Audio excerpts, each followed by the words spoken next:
53 Canadians will die from lung cancer today. 70% of them were diagnosed too late, not because the technology didn't exist, but because nobody was looking in time.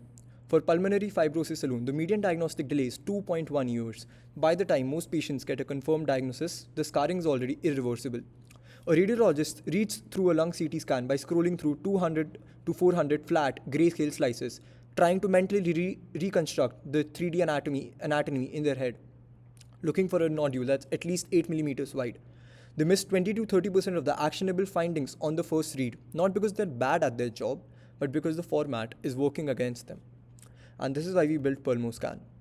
So I'll quickly show you the animation here. So this is how you enter the lung itself, and these are alveoli, and this is how this is the air sac where the exchange of oxygen and carbon dioxide happens.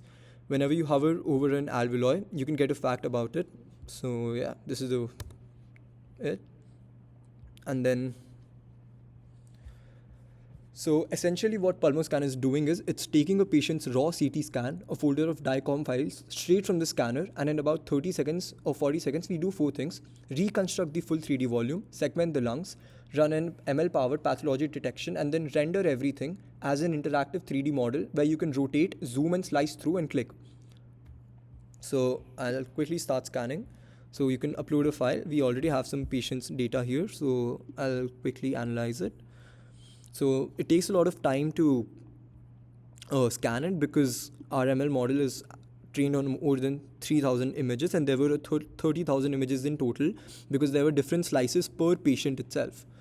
An average of 180 slices were there per patient, and these slices are required to create the 3D reconstruction of the lung after we have the ML model ready. So right now we are waiting for it.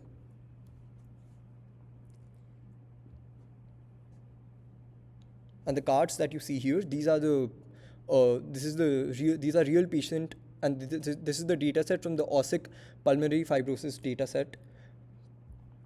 So yeah, as you can see, the overall severity is critical. There were 20 findings. 3 out of the 5 lobes were hit, and the largest lobe was 79 millimeters.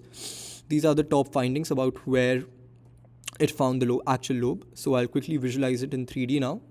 So this is the ML model. I think that was self-explanatory. Essentially what it did was the DICOM loader, it loaded every slice from the patient's folder. Each one was a 512 by 512 cross-section of their chest, and it took less than a millimeter apart. What it did was it sorted them their physical Z position from the DICOM headers and stacked them into a single 3D NumPy array. Okay, so now we have our 3D lung visualization here. As you can see, this is your actual lung. Like, this is a real patient's lung, and it's not a stock model. This is their actual anatomy based on that CT scan itself. So you can rotate it and stuff. And these coral pink regions are the detected pathologies. So when I click this dot, the camera directly takes me to that finding, and you can read more about that particular spot in your CT scan. So this is a nodule, and this is in the right middle. The size of it is 37 millimeters, and the severity is also high. So essentially you can do this for all of this.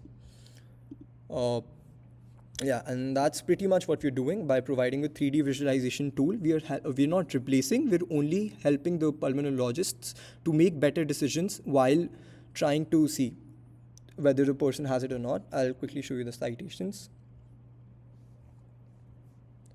So yeah, these are the citations. These are the dataset papers and clinical guidelines that we used for Pulmoscan's diagnostic capabilities. The front end was made on Next.js and TypeScript with Tailwind and Framer Motion, and we used 3JS and Fast API for the backend, and then PyTorch scikit image for the ML pipeline. VTK.js was helpful for running the entire thing, rendering the entire 3D lung. Yeah, so that's Pulmoscan. Thank you.